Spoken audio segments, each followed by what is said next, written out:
Aku percaya janjimu ya dan amin.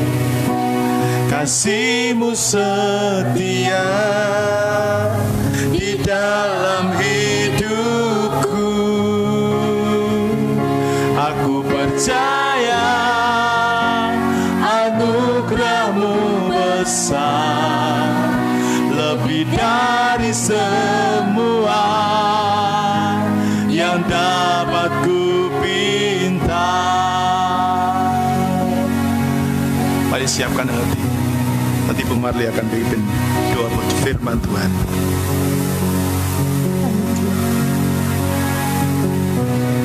Terima kasih Bapak, kami berkata terima kasih Roh Kudus buat kehadiran-Mu di tempat ini bersama kami. Sungguh kami bersyukur untuk malam yang luar biasa ini Tuhan, karena Engkau yang hadir, Engkau yang menyatakan kehadiran-Mu kepada setiap kami. Terima kasih ya Roh Kudus. Sungguh kami bersyukur Tuhan. Dan malam ini kami mau menikmati akan kebenaran firman-Mu. Biarlah Roh Kudus, Engkau yang buka setiap hati pikiran kami, Engkau yang melembutkan setiap hati pikiran kami, sehingga setiap apa yang menjadi kebenaran firman-Mu Tuhan boleh tertanam dalam setiap kehidupan kami, tertanam dalam setiap hati kami. Kau berkati terlebih hamba-Mu itu Tuhan. Hamba-Mu yang akan menyampaikan setiap isi hati-Mu, biarlah Engkau penuhi, Engkau urapi dan Engkau menjamah ya Bapa. Terima kasih Tuhan, terima kasih Yesus. Kami sambut berkat-Mu ini Tuhan, di dalam nama Tuhan Yesus Kristus. Haleluya, amin. Amin. Berikan tepuk tangan yang paling meriah bagi nama Tuhan. Haleluya. Shalom. Ya, saya percaya malam ini kita semua boleh menikmati akan hadirat Tuhan. Amin. Ya, malam ini kita akan belajar bersama-sama dari firman Tuhan. Malam ini mesbah doa spesial. Amin. Nah, saya merasakan bahwa ini adalah spesial karena memang Roh Kudus sendiri yang membagikan ini bagi kita semuanya. Saudaraku, hidup ini diwarnai dengan pilihan demi pilihan. Amin. Ya, sudah percaya tiap hari kita berada di antara pilihan demi pilihan. Amin. Iya, kita sering dihadapkan dengan pilihan demi pilihan. Ya, ada banyak sekali pilihan yang harus kita pilih. Ya, mulai dari kita milih makan apa, ya, kita mulai milih makan di mana. Ini soal makan aja, makan di mana, makan apa, makan sama siapa, ya. Ada banyak pilihan.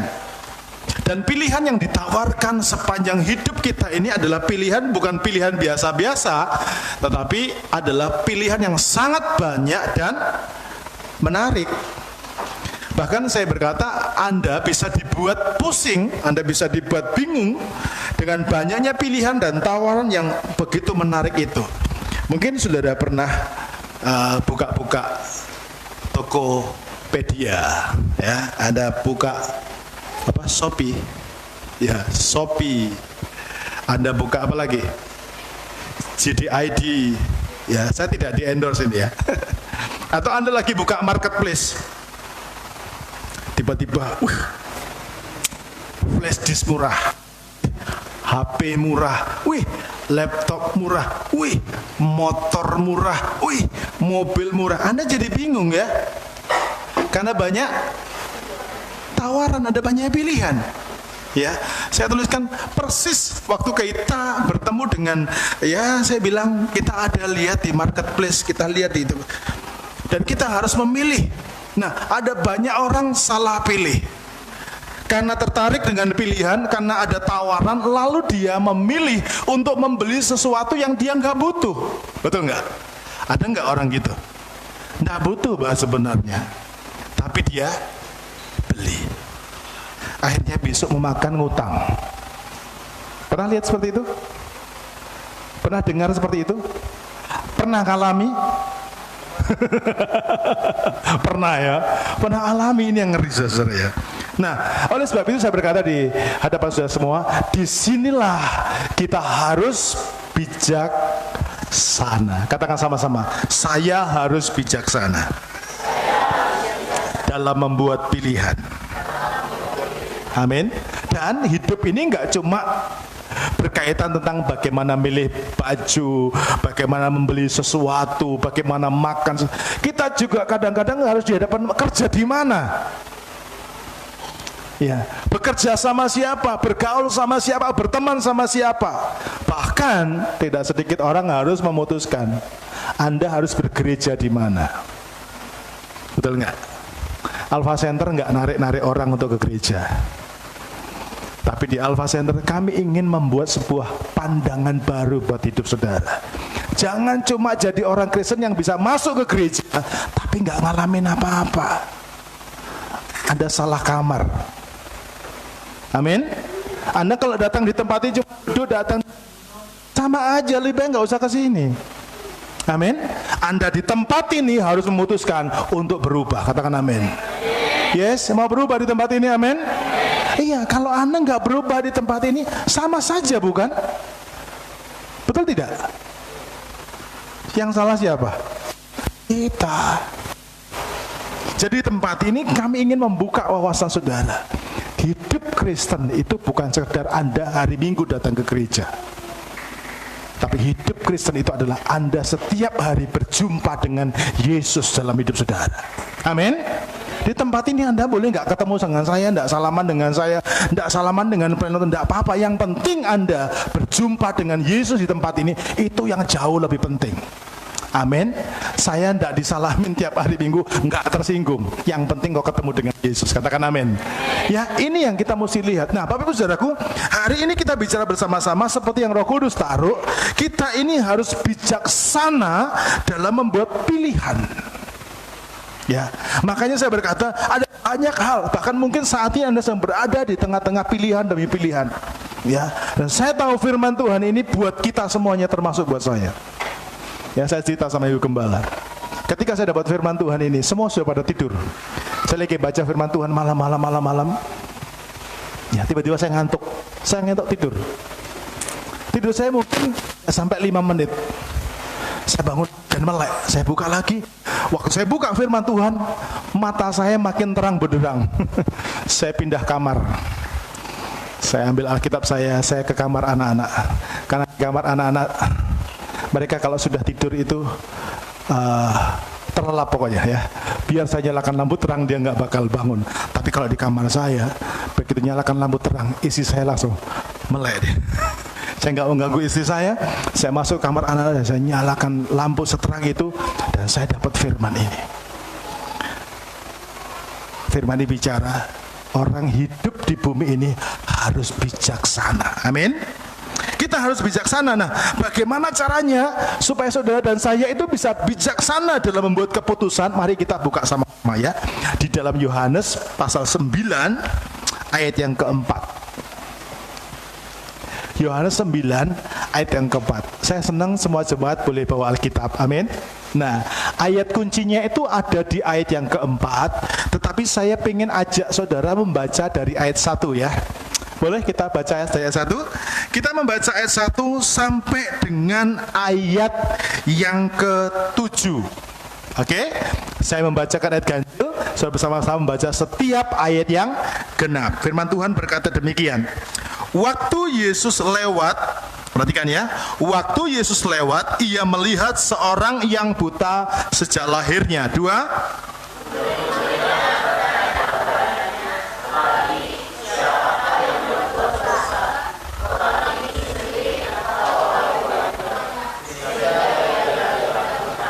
Jawab Yesus, bukan dia dan bukan juga orang tuanya, tetapi karena pekerjaan-pekerjaan Allah harus dinyatakan di dalam dia. Baca kencang-kencang.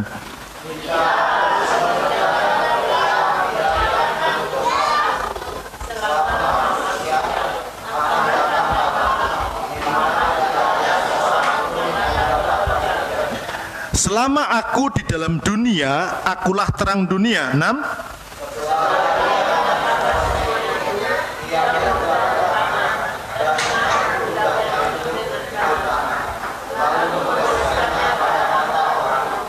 Sama-sama. Dan berkata kepadanya, pergilah, basuhlah dirimu dalam kolam Siloam. Siloam artinya yang diutus. Maka pergilah orang itu, ia membasuh dirinya, lalu kembali dengan matanya sudah melek. Saudara, hidup ini saya ulangi lagi selalu dihadapkan dengan pilihan.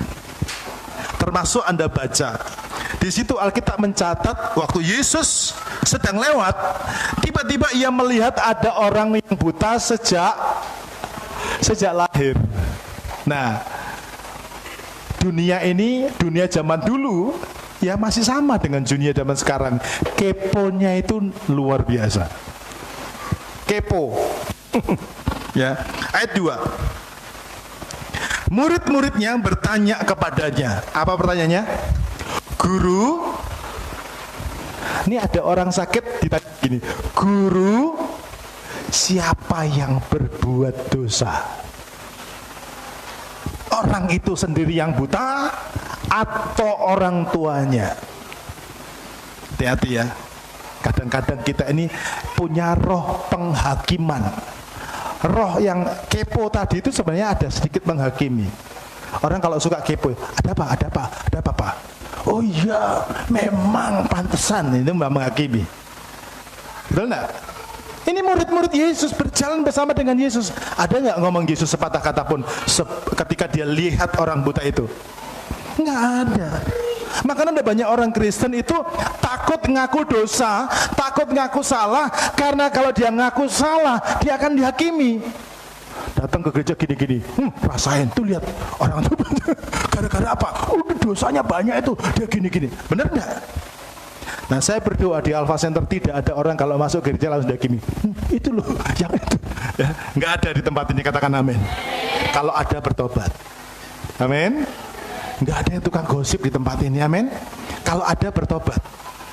Ya, bukan berarti di sini orang gosip tidak boleh masuk. Masuklah, bertobat. Masuk untuk bertobat. Amin. Ya. Nah, saudaraku, ini yang terjadi. Tapi satu yang menjadi pesan penting waktu Yesus berkata, Yesus jawab dia, ayat yang ketiga, bukan dia, bukan juga orang tuanya. Jadi Yesus kasih gambaran kalau ada orang sakit, tidak semua penyakit itu karena dosa. Amin. Bilang sama-sama, tidak semua penyakit karena dosa. Jadi jangan menghakimi. Amin. Kalau ada orang matanya bengkak sedikit, ngintip siapa? Ayo kan? Kalau bibirnya nyor-nyor dikit, itu makanya jangan kurang ajar. Betul? Nah, Yesus berkata, ini murid-muridnya itu mewakili kita. Dia tanya, Guru, yang dosa siapa? Tapi Tuhan berkata, yang dosa bukan dia, bukan siapa-siapa, enggak ada. Tapi penyakit ini ada untuk menyatakan kemuliaan Tuhan. Amin. Amin. Kalau hari ini ada di tempat ini, saudara yang merasakan aku sakit, dengarkan ini, bukan karena engkau berdosa. Tidak selalu karena engkau berdosa. Amin. Tapi bisa jadi supaya kemuliaan Tuhan dinyatakan lewat hidup saudara. Amin. Amin. Nah, saudaraku, ada satu kalimat yang menarik sekali yang Yesus katakan di dalam ayat yang keempat, dan ini akan kita baca bersama-sama dengan suara yang keras. Yuk kita baca sama-sama ayat yang keempat. 2, 3. Yang mengutus aku selama masih siang akan datang malam, di mana tidak ada seorang pun yang dapat bekerja. Nah, ini yang saya ingin ajak saudara. Mungkin saat ini saya berada dalam satu pilihan-pilihan yang sulit dan engkau ada di persimpangan jalan. Aku mau memutuskan apa ya?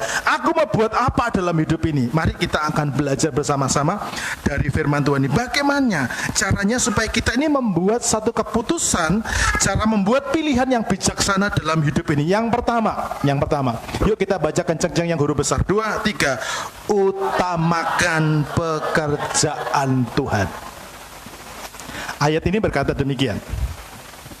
Kita harus mengerjakan pekerjaan Dia selama masih siang. Ini Tuhan ngomong apa sih sebenarnya konteksnya? Konteksnya kan Yesus lagi jalan, tiba-tiba ada orang buta dan muridnya bertanya, Guru, yang berdosa siapa? Betul tidak? Tapi saat itu Yesus langsung memberikan sebuah prinsip hidup, prinsip bagaimana kita nggak bersalah, kita nggak bisa salah dalam hidup ini ketika buat pilihan. Yesus cuma bilang begini, utamakanlah pekerjaan Tuhan. Dikatakan gini, kita harus mengerjakan pekerjaan Dia. Siapa Dia? Bapa di sorga, Tuhan. Amin. Kita harus, arti harus apa? Arti harus apa? Wajib. Selain wajib apa? Tidak bisa tidak. Amin. Amin. Di dunia ini kita boleh renungkan. Kadang-kadang kita memang dihadapkan dengan pilihan ya. Kita harus ke sini, kita harus ke sini, kita harus begini, kita harus begitu, kita harus banyak hal yang kita mesti pilih. Tapi saudaraku, yang pertama-tama harus menjadi prioritas penting dalam hidup kita adalah pekerjaan Dia. Amin. Jadi Anda mesti tahu kenapa saudara diutus Tuhan dan ada di kota Pontianak ini. Saudara harus paham betul, termasuk saya harus paham ngapain Tuhan harus jauh-jauh bawa saya di sini. Ya, tadi di meja makan kami sempat menghitung. Tiba-tiba anak saya bertanya gini, hidupnya papi paling lama di mana? Itu pertanyaan yang nggak sengaja, tidak direncanakan, tapi tiba-tiba membuat saya harus melihat. Saya hitung-hitung saya. Dari tahun 73 sampai tahun 85, 84, 45 gitulah. Saya ada di kota Madiun di sebuah desa. Dari tahun 85, 84, 85 saya pindah ke kota Surabaya. Sampai tahun 93. Saya hitung lagi. 86, 87, 88, 89, 90, 91, 92, 93. Berarti saya di Surabaya hanya 8 tahun. Saya pikir lama. Oh, masih lebih lama saya di kampung, di desa tempat papi saya pelayanan. Lalu hitung lagi, papi berapa tahun di kota Semarang? 93, 94, 95. Cuma 2 tahun. Tapi berapa lama di Sulawesi? 95, 96, 97, 98, 99, 2000, 2001. Cuma 6 tahun. Terus dia tanya, paling lama papi di mana? Di Pontianak. Di sini saya sudah 17 tahun. Wow. Anda hitung enggak? Ayo, berapa lama? Paling lama di mana? Kita kadang-kadang saudaraku, ya, kita kadang-kadang ini kita fanatik dengan kampung halaman kita, betul enggak? Saya pengen hidup di sana, mati di sana. Ku mau di sana, mati di sana. Buat apa, saudara? Dengar begini, Tuhan itu punya skenario dalam kehidupan kita. Amin. Ulangi lagi, Tuhan punya skenario dalam kehidupan saya. Amin. Ada skenario. Saya dilahirkan di desa ini, saya dibesarkan di kota ini, saya kuliah di tempat ini, saya belajar pengalaman pelayanan di kota ini. Tiba-tiba saya ada di satu kota yang saya nggak pernah rancang. Dari hati kecil saya pengen nanti kalau besar saya akan selalu ada di mana? Di kota Surabaya. Ya, kenapa saya pengen selalu ada di kota Surabaya? Karena saya ini dari dulu jadi anak yang ditinggalkan oleh saudara-saudara. Tercerai berai. Pengennya kalau gede kumpul bareng. Tapi Tuhan punya skenario. Amin. Hiduplah sesuai dengan skenario Tuhan. Anda bisa bayangkan, Anda ikut casting, Pak, saya pengen ikut casting. Film apa? Film Bijaksana Membuat Pilihan. Wah, lakonnya siapa? Ya, pemeran utamanya saya. Saya pengen jadi pemeran utamanya. Anda jadi pemeran utama. Habis di casting Anda diterima. Lalu tiba-tiba skenarionya begini. Lalu Anda berkata, enggak Pak, kurang bagus, tak nyaman Pak. Aku pengen bikin yang kayak begini. Kira-kira bisa jadi filmnya enggak? Enggak jadi, bisa saja Anda diganti. Amin. Loh, kalau Tuhan marah, kalau Tuhan gak setuju, oh ini orang mau dibuatin skenario cerita hidup seperti ini, kok dia milih seperti ini. Tuhan bilang apa? Repot, cabut aja, pulang aja dia. Ganti sama yang lain. Artinya apa? Artinya apa? Nggak mati, pulang ke surga. Betul tidak? Mau gitu nggak? Kalau hidupmu tidak berfungsi di bumi ini, ya Tuhan cabut. Makanya Filipi 1:21 berkata gini, bagiku hidup adalah Kristus dan mati adalah keuntungan. Jadi kalau Anda di bumi ini nggak bisa menghasilkan sesuatu, tidak bisa berdampak, nggak bisa jadi berkat, nggak bisa bekerja sama dengan Tuhan, ya Tuhan bawa pulang aja, lebih untung di sana. Di bumi merugikan. Jadi benalu. Nangkep ya? Jadi saat ini, mari sama-sama kita set hidupku dalam skenario Tuhan. 2, 3. Saya harus ikuti skenario Tuhan, bukan skenarioku. Nah, seringkali yang membuat Tuhan itu, kita dengan Tuhan itu sepertinya nggak pernah klop, karena kita punya kepentingan sendiri. Kita ada di bumi karena kita punya kepentingan sendiri. Kok jadi tegang semua? Betul tidak? Kadang-kadang kita saya maunya begini, kita ngatur Tuhan. Emang kita siapa? Hari ini Tuhan bilang, kita harus mengerjakan pekerjaan Dia. Amin. Kita ada di sini karena Dia. Amin. Jangan, saya ngelamar kerjaan ini, mantap Pak. Memang saya ini pintar. Pintarmu dari mana? Dari Tuhan. Amin. Jadi kalau saudara bisa lamar, diterima kerja, karena siapa? Bukan karena pintarnya saudara. Bukan. Amin. Karena Tuhan. Amin. Semua karena Tuhan. Karena apa? Karena Tuhan punya ini skenario, punya pekerjaan yang Anda harus selesaikan. Termasuk saat ini Anda dan saya ada di kota ini. Percayalah, Anda di kota ini bukan kebetulan. Kok gak amin? Anda ada di kota ini bukan kebetulan. Amin. Tapi sudah di planning, dirancang oleh Tuhan. Saya ketemu Bu Penta ini, wah, saya dengan Ibu Gembala lagi ngapain waktu itu ya? Kunjungan ya? Wah, kunjungan rumah barunya Ibu Rizka sama Pak Ando. Begitu sampai di sana, wah, saya masuk rumah Ibu Rizka, kok ada makhluk lain?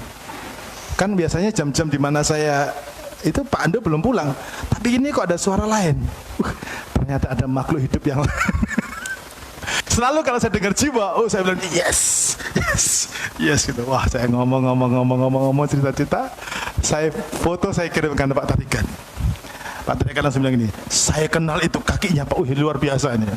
Ini ponakan yang kenal luar biasa Bu. Saya baru foto kaki, belum wajah. Baru kaki aja dia udah tahu. Hebat ini, orang hebat ini. Lalu dia telepon saya tahu itu kakinya bibi saya. Wah, mantap ini orang. Ya, saya juga bingung, bibi yang mana, tidak pernah cerita-cerita ini. Dan akhirnya kita bisa bertemu, dan saya percaya pertemuan itu bukan direncanakan oleh manusia, tapi Tuhan yang merencanakan. Berikan tepuk tangan yang dahsyat bagi nama Tuhan. Saudara, apa yang Tuhan mau dalam hidup kita, kita harus selesaikan pekerjaannya. Amin. Saya ada di kota ini karena Tuhan mau saya selesaikan pekerjaan Dia, bukan pekerjaan saya. Amin. Sehingga sekarang saya berkata, Tuhan, jadilah padaku sesuai kehendak-Mu. Nah, kita bukan berarti diem-diem, saudaraku. Dikasih planning, dikasih pekerjaan, kita mesti bikin draft, bikin planning. Saudara ingat beberapa minggu yang lalu, saya berkata, sekarang kita berdoa gedung sebelah ya. Tadi sore saya dengan Pak Kris, tiba-tiba yang punya rumah ngomong gini, turun dari mobil, dia cerita sama saya, Tacan, apa Tacan nih? Rupanya yang laporkan kami ini bukan tetangga, anak buah kami, katanya. Tacan, katanya begitu. Ya, terus dia ngomong sama saya, kau mau kontrak rumah ini? Kau mau kontrak rumah ini, katanya. Saya ditanya begitu, jawab saya apa? Maulah, itu yang kutunggu-tunggu. Ya. Dan sebelumnya saya berkata, sebentar lagi orang sebelah rumah akan serahkan rumahnya ke kita. Katakan amin. Lalu satu kalimat yang menarik. Kau mau kontrak berapa? Saya ditanya. Ini nggak lucu, harusnya saya tanya dia kan. Ini, kau mau kontrak berapa? Aku bilang, yang murah. Amin. Amin. Sekarang lihat ke sana semua. Lihat ke sana semua. Arahkan tangan kita ke gedung sebelah. Bilang sama-sama, dalam nama Yesus. Jadi milik kita. Untuk kemuliaan Tuhan. Berikan tepuk tangan. Amin. Dahsyat ya. Saya bilang berapa? Nanti aku 1 juta, Pak Eko 1 juta. Amin. Selesai. Amin. Amin. Dan saya bilang, ini pintu sudah di situ. Nanti situ tinggal jebol, kasih kaca. Wah, kasih kaca. Ibu Gembala usul, kasih pintu juga nggak apa-apa katanya kan. Jadi kalau penuh, semua ibadah sebelah. Wah. Tapi kalau misalnya kita gedung sebelah, gedung ini masih bisa dipakai. Sebelah buat sekolah minggu, buat ibadah youth, buat ibadah doa. Amin. Amin. Sekarang saya berkata, ini pekerjaan bukan pekerjaan kita, tapi pekerjaannya Dia yang harus kita selesaikan. Amin. Dan saya tambahin lagi, sekarang sudah menyerah. Nanti begitu kita pakai, sebelah bilang, Pak, sebelah yang punya rumah sebelahnya lagi, Pak, anak saya, Pak, anak saya tidak cocok di situ. Saya belikan rumah yang bagus. Saya doakan dia beli rumah yang bagus buat anaknya. Dan situ cocoknya buat gereja aja, Pak. Oh iya, yes. Saudara, kalau kita dengan Tuhan itu kayak orang-orang gila-gila dikit. Tapi imajinasi kita jalan. Lalu sebelah ngomong lagi, Pak, saya kayaknya kurang nyaman di sini. Bagus memang buat gereja nih, biar panjang. Lama-lama kita sampai di ujung jalan sana, saudara. Amin. Sekarang tugas kita adalah, prioritas kita adalah menyelesaikan pekerjaan Dia. Amin. Kalau Anda lihat pekerjaan Dia di tempat ini kayak gitu, masa Anda tidak iri untuk bersama-sama dengan kita terus selesaikan pekerjaan Dia. Amin. Amin. Anda melihat Tuhan bekerja dahsyat di tempat ini. Amin. Ayo gandengan tangan. Amin. Ayo gandengan tangan. Saya tadi lagi siapin materi ini, saya buat PowerPoint-nya. Hati saya terketuk. Ayo anak-anak muda. Ini giliran kalian jangkau anak-anak muda. Amin. Ada Niko, ada Melisa, ada Vera, ada yang muda. Ayo jangkau anak muda. Amin. Kita yang tua-tua pendukungnya. Amin Pak Kris. Amin Pak. Kita pendukung, kalian bergerak. Amin. Kalau butuh dana, kita amin. Kita orang tua berjuang sama-sama. Saya pengen gereja ini, anak saya udah ngomong ini, Pi, kita sekali-sekali nyanyi bahasa Inggris. Nggak apa-apa nak, tapi kesian yang tua-tua. Ya, kalau I worship you aja, I worship you, Jesus, I worship. Apalagi yang gigi palsunya di depan, aduh. Bilang I worship you itu takut kenceng-kenceng. I worship. Saya bilang sama anak saya, sekarang kamu belajar jadi pemain musik yang bagus, jadi WL yang bagus. Nanti kita bikin ibadah youth, ya semua bahasa Inggris tidak apa-apa. Saya coba khotbah, kalian nyanyinya bahasa Inggris, saya khotbah bahasa Jawa.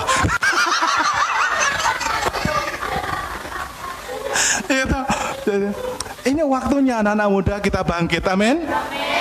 Amin. Saya pengen kalau perlu kita bikin ibadah 3 kali. Satu ibadah khusus anak-anak muda. Yang tua kalau masih pengen muda, ikut gabung sama mereka. Amin. Karena di sini muda semua. Yang paling tua itu 100 tahun. Ada enggak? Oh, belum ada. Kalau di bawah 100 tahun masih muda. Amin, Bu. Bu Sabtono, amin juga Ibu ya. Anak muda, kita lompat-lompat sama-sama. Nyanyi bahasa Inggris enggak apa-apa. Walaupun kayak anaknya Bu Lala tuh. Itu bahasa roh atau bahasa planet? Ya, lihat Tuhan panggil kita untuk menyelesaikan pekerjaannya. Amin. Mau selesaikan pekerjaannya? Kalau Anda dihadapkan dengan pilihan, Anda ingat ada pekerjaan Dia yang harus saya selesaikan. Anda mesti ngotot untuk pekerjaannya, dan Anda harus tahu ditaruh di mana, di tempat di mana. Lihat begini, seorang bisnismen itu tahu kapan dia akan investasi, betul nggak? Orang tidak akan sembarangan investasi. Dia boleh punya uang banyak, tapi dia akan taruh di tempat investasi. Dia akan menginvestasikan uangnya di tempat di mana uangnya itu bisa menghasilkan yang lebih besar. Amin. Ada banyak kota, ada banyak gereja, ada banyak tempat yang menjanjikan tempat itu akan bisa maksimal.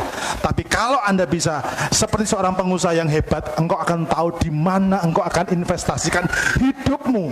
Ingat, hidup ini berapa kali? 1 kali. Pastikan engkau buat hidupmu, engkau investasikan hidupmu di tempat yang tepat 1 kali seumur hidup. Sekarang yang kedua, Alkitab berkata begini, kita harus mengerjakan pekerjaan Dia selama masih siang. Bicara apa ini selama masih siang? Kesempatan. Yang kedua, kalau Anda harus membuat pilihan, yang pertama lihat pekerjaan Tuhan, yang kedua lihatlah hargai kesempatan dari Tuhan. Kesempatan itu cuma 1 kali. Amin. Tidak pernah kesempatan itu datang 2 kali. Saya dengan Ibu Gembala, selalu Ibu Gembala itu paling takut kalau namanya kesempatan. Satu ketika Ibu Gembala, ini kesaksian Ibu Gembala, dia waktu itu di sekolah Alkitab di asrama, dia habis doa, dia habis dari kamar doa, dia berdoa. Biasa kalau doa kan lelah ya, gitu ya, lelah tapi lega. Ketika turun mau masuk ke kamar, tiba-tiba Roh Kudus suruh ya. Roh Kudus suruh doakan orang di dalam kamar. Jadi ada orang sakit di kamar, di asrama itu ada 1 kamar orang sakit. Doakan, besok ya Tuhan ya aku capek. Besok ya Tuhan ya aku capek. Tahu-tahu pagi ya.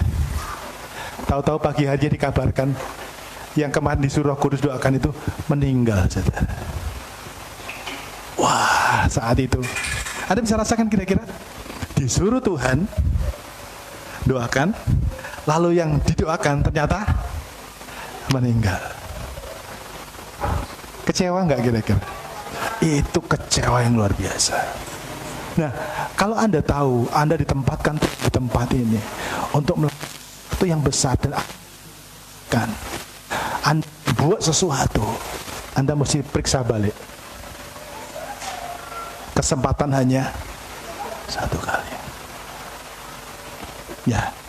Dan jangan pernah kita ini berpikir, ini sering kali ini gini. Kita ini dalam keangkuhan kita, sering kali ini kita berkata gini. Adalah besok juga bisa. Tahun depan juga bisa. Atau gini, yalah memang mohon maaf ya Pak, saya dukung dalam doa aja ya. Ayo doa.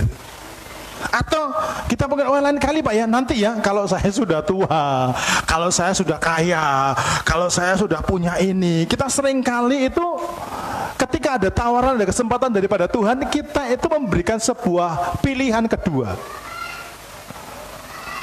Nanti aja lah ya. Padahal sebenarnya hati kita apa? Menolak. Ya. Sekali lagi saya berkata, ingatlah bahwa kesempatan itu hanya 1 kali. Itu sebabnya saya berkata kepada saudara, pertimbangkan kalau saudara dikasih kesempatan untuk melayani Tuhan, dikasih kesempatan untuk sesuatu yang Tuhan percayakan kepada saudara, jangan pernah menunda. Katakan sama-sama, saya tidak boleh menunda. 2, 3. Amin. Bahkan yang ngeri itu ada orang berkata, oh yang di sana lebih baik Pak, di sini lebih penting. Ya saya tahu saudaraku. Tapi mari Anda mulai, kadang-kadang kita ini harus gini saudaraku. Kadang-kadang kita ngotot dengan Tuhan. Tuhan, aku tahu yang ini Tuhan. Gitu ya. Dan yang pilihan kedua itu adalah Anda tahu. Dan ini waktunya ketika Anda berada di pilihan-pilihan sulit dalam hidup saudara, engkau harus mengerang dan meraung di hadapan Tuhan untuk berkata, Tuhan, Kalau aku harus membuat pilihan seperti Esther. Tahu Esther? Kisah Esther? Esther itu siapa? Ratu, pengganti dari Ratu Wasti. Dia sukunya apa? Yahudi. Ketika satu kali namanya Haman, ini sangat benci sama orang Yahudi. Dia berkata, saya akan habisi semua orang Yahudi. Lalu pamannya yang membesarkan Esther ini berkata, Esther, kamu harus berani bicara. Nggak ada budaya, paman. Asu. Nggak ada. Budayanya itu ratu harus dipanggil sama raja. Atau saya beranikan diri, resikonya mati. Kalau raja pas lagi happy nggak apa-apa, dia kasih tongkat kerajaan, saya dipanggil dan disuruh masuk. Tapi kalau dia lagi nggak berkenan, ketika saya datang belum waktunya, saya bisa dipenggal mati. Dia takut mati juga, takut dipecat juga jadi ratu. Tapi Mordekai berkata, terserah kamu. The choice is in your hand. Gitu ya. Pilihan itu di tanganmu. Dan dia berkata, kalau kamu tidak mau bertindak, gak apa-apa. Karena bagi kami selalu ada tangan Tuhan. Tuhan bisa pakai orang lain kalau kamu nggak mau dipakai. Amin.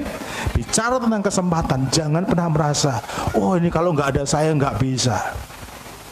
Bukan nggak ada saya. Kalau Anda mau, dia bisa pakai Anda hebat.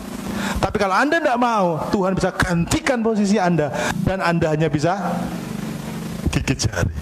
Sampai di sini bisa paham? Ketika Anda dihadapkan dengan pilihan yang sulit, pertama, pastikan engkau prioritas pekerjaan Tuhan yang dipercayakan kepada saudara. Yang kedua, pastikan setiap saudara menghargai setiap kesempatan. Sekarang yang ketiga, ini saya minta maaf, yang ketiga tidak sempat tertulis. Kita baca dalam ayat yang keempat. Kita baca sama-sama ayat yang keempat dengan suara yang keras. Ayat yang keempat, mari kita akan baca sama-sama dengan suara yang keras. 2, 3. Yang mengutus aku selama masih siang akan datang malam di mana tidak ada seorang pun yang dapat bekerja. Ini yang ketiga. Yang pertama tadi prioritas pekerjaan. Dua tadi hargai kesempatan. Yang ketiga, ya, jangan kehilangan momentum. Saya ulangi. Jangan kehilangan momentum. Momentum itu juga cuma sekali. Saudara, Alkitab kan berkata begini, ya. Kita harus mengerjakan pekerjaan Dia yang mengutus aku selama masih siang. Ya, selama masih. Kenapa selama masih siang?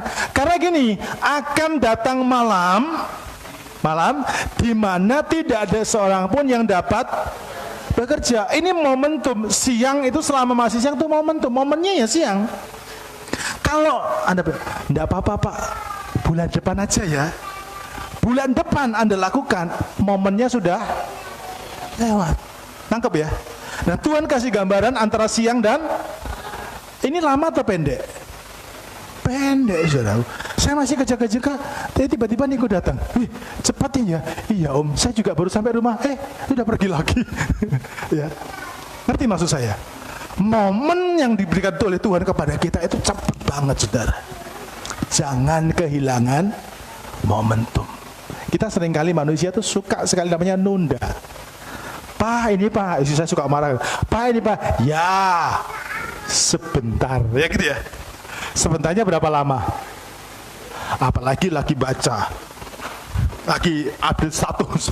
Ya benar, Pak, benar, Pak, benar. Betul tidak?